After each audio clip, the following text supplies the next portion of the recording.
సమర్థ సద్గురు శ్రీ సాయినాథాయ నమః. శ్రీ సాయి లీలామృతము అధ్యాయం 6.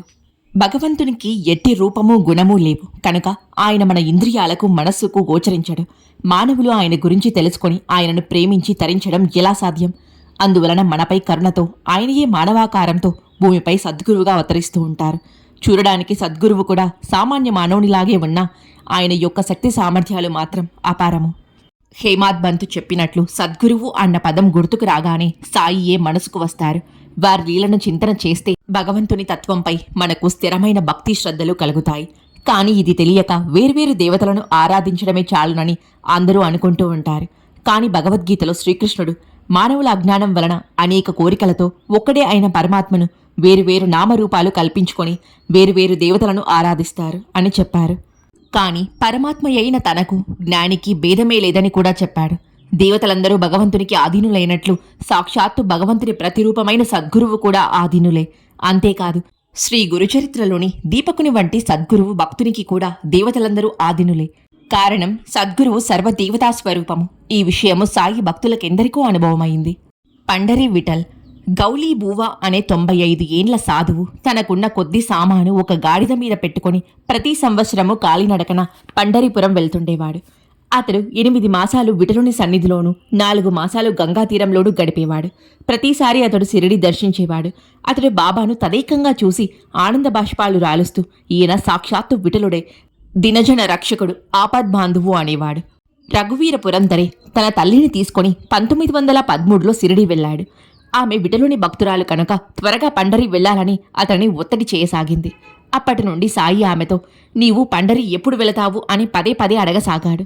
ఒకరోజు ఆమెను పండరి తీసుకెళ్లడానికి బాబా అనుమతి కోరదలిచాడు పురందరే. నాటి మధ్యాహ్నం వారిద్దరికీ రుక్మా సమేతుడైన విఠలుడిగా సాయి దర్శనమిచ్చాడు. అంతటితో ఆమెకు బాబాయే విఠలుడు అన్న విశ్వాసం ఏర్పడి సిరిడియే తనకు పండరి అని బాబాకు సమాధానమివ్వసాగింది. ఒక మమల్తాదారు ఒక డాక్టర్ను తనతో కూడా సాయి దర్శనానికి రమ్మంటుండేవాడు. ఆ డాక్టర్ శ్రీరాముడికి తప్ప మరెవ్వరికీ మ్రొక్కేవాడు కాదు. పకీరైన సాయికి మ్రొక్కడం తన వల్ల కాదనేవాడు. ఆయనకి మ్రొక్కాలనే నిర్బంధమేమీ లేదని చెప్పాకనే అతను కూడా శిరిడి వెళ్ళాడు. కాని మసీదులో కాలు పెడుతూనే అతను సాయి పాదాలపై వ్రాలి తన్మయత్వంతో ఆనంద బాష్పాలు కార్చాడు.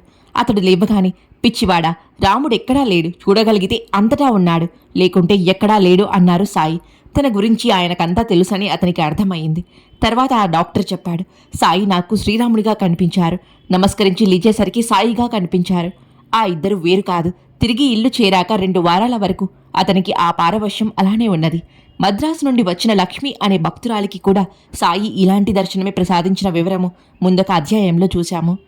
దత్తాత్రేయుడు 1911లో దత్త జయంతి నాడు సాయంత్రం 5 గంటలకు బాబా అకస్మాత్తుగా నేను ప్రసవ వేదన భరించలేకపోతున్నాను అని కేకలు వేసి భక్తులందరినీ మసీదు నుండి తరిమివేశారు. కొద్దిసేపు తర్వాత ఆయనే అందరినీ మసీదులోకి పిలిచారు. అలనాడు శ్రీ దత్తుని ప్రసవించిన అనసూయాదేవితో ఆయన తాదాత్యం చెందారని భక్తులు అనుకున్నారు. అప్పుడు బల్వంత్ కోజ్కర్ మసీదులోకి వెళ్లగానే సాయికి బదులు ఆసమనం మీద బాలుడైన దత్తాత్రేయుడు దర్శనమిచ్చారు. అలానే ఒకప్పుడు గోవా నుండి వచ్చిన 2 భక్తులలో ఒకరి నుండి 15 రూపాయలు దక్షిణ అడిగి తీసుకున్నారు బాబా. కానీ 2వ భక్తుడిచ్చిన దక్షిణ తీసుకోలేదు. అందుకు కారణం అడిగిన శ్యామతో బాబా ఇలా చెప్పారు, శ్యామ, నీకేమీ తెలియదు. నేను ఎవరి నుండి ఏమీ తీసుకోను. ఈ మసీదు తల్లి తనకు రావలసిన రుణాన్ని అడిగి తీసుకుంటుంది. ఇల్లు కుటుంబము లేని నాకు పైకమెందుకు? అతడు తనకు ఉద్యోగం వస్తే మొదటి జీతం దక్షిణగా ఇస్తారని దత్తాత్రేయ స్వామికి మొక్కుకున్నాడు. త్వరలో అతనికి ఉద్యోగం వచ్చింది. అతని మొదటి నెల జీతం 15 రూపాయలు, ఇప్పుడు అతని జీతం 700 రూపాయలు. కష్టం గడవడంతో అతడు మొక్కును మరచాడు. రుణము, శత్రుత్వము, హత్య వీటికి పరిహారం చెల్లించక ఎన్నటికీ తప్పదు. అందుకే అతని నుండి 15 రూపాయలు అడిగి తీసుకున్నాను అన్నారు. తాను మొక్కిన దత్తస్వామియే సాయి.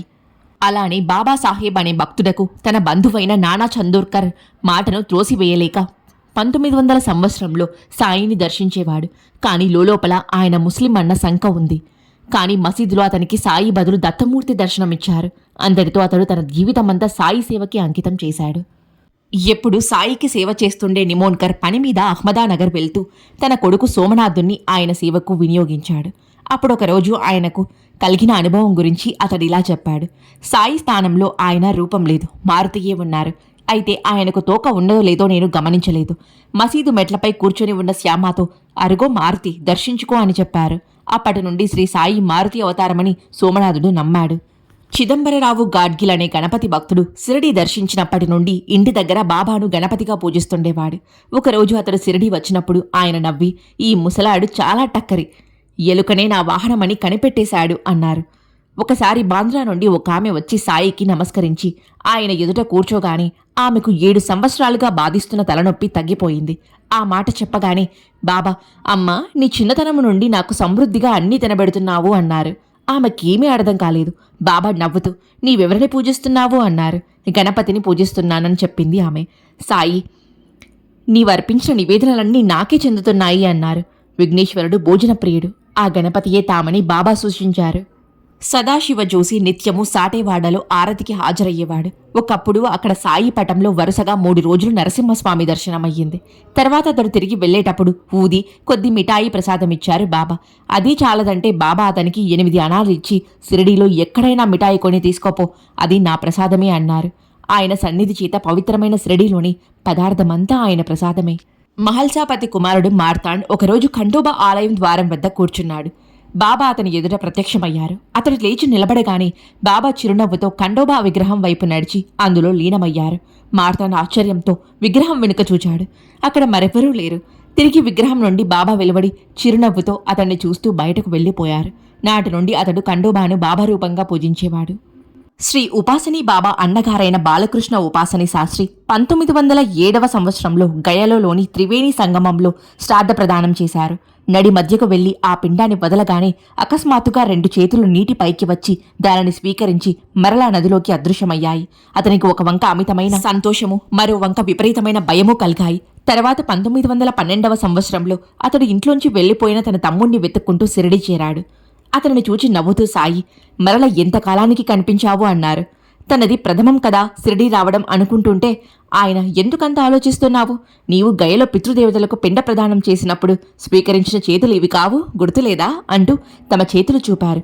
పట్టలేని ఆనందము, కృతజ్ఞతతో అతని కళ్ళ వెంట ఆనంద బాష్పాలు రాలాయి. దేవతలంటే రూపాలు కాదు, అతీతమైన శక్తి సామర్థ్యాలే. సిరి సంపదలిచ్చేది లక్ష్మి అని, విద్యనిచ్చేది సరస్వతి అని ఇలా దేవతల గూర్చి శాస్త్రాలు చెబుతున్నాయి. తమను ఆశ్రయించిన భక్తులకు రోగాలు నివారించినందువలన సాయియే ధన్వంతరి, ధనధాన్యాలు, ఉద్యోగము ప్రసాదించడం వలన ఆయన లక్ష్మీదేవి. దశగణకు ఒకసారి ఈశా వాష ఉపనిషత్తారము తెలిపారు. అలానే దశగుణ ఒకప్పుడు జ్ఞానేశ్వర మహారాజ్ వ్రాసిన అమృతానుభవము అనే జటిలమైన వేదాంత గ్రంథానికి సరళమైన వ్యాఖ్య వ్రాయదలచి అందులో నిష్ణాతులైన దాదా మహారాజ్ అనే ఉత్తమ సాధకుని సంప్రదించాడు. "కొన్ని రోజులు నా వద్ద అధ్యయనం చెయ్యి, లేకపోతే వ్రాయలేవు" అన్నారు దాదాగారు. అతడు, "శ్రీ సాయి అనుగ్రహిస్తే తగిన బుద్ధి కుశలత అదే సిద్ధించగలదు" అన్నాడు.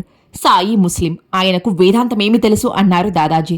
దృఢ విశ్వాసంతో సాయిని ప్రార్థించి దాసగను వ్రాతకు ఉపక్రమించాడు. తర్వాత ఆ వాక్య చూసి ఆశ్చర్యచకితులైన దాదాగారు, "బాబా నిజంగా సమర్థులు, నీకు మరెవ్వరి సహాయం అక్కర్లేదు" అన్నారు. ఒకసారి ఒక భక్తుడు జ్యోతిష్య గ్రంథాన్ని సాయి ప్రసాదంగా తీసుకుని ఆయన చేతికిచ్చారు. ఆ గ్రంథాన్ని అటూ ఇటూ తిరగేసి ప్రక్కనున్న శ్రీమాన్ బూటీకిచ్చారు సాయి. ఆ శాస్త్రంపై ప్రతీ లేకున్నా సాయి ప్రసాదించారని కష్టపడి ఒకసారి చదివాడు. అయినా అతడికి ఆ శాస్త్రంలో ప్రావీణ్యం కలిగింది. ఒకసారి ఎన్నికలు ఏ సమయంలో జరిగితే కాకా దీక్షిత్ గెలుస్తాడో బూటీ చెప్పాడు. ఎన్నికలు ఆ సమయంలోనే ఆరంభమై అతడు గెలిచాడు.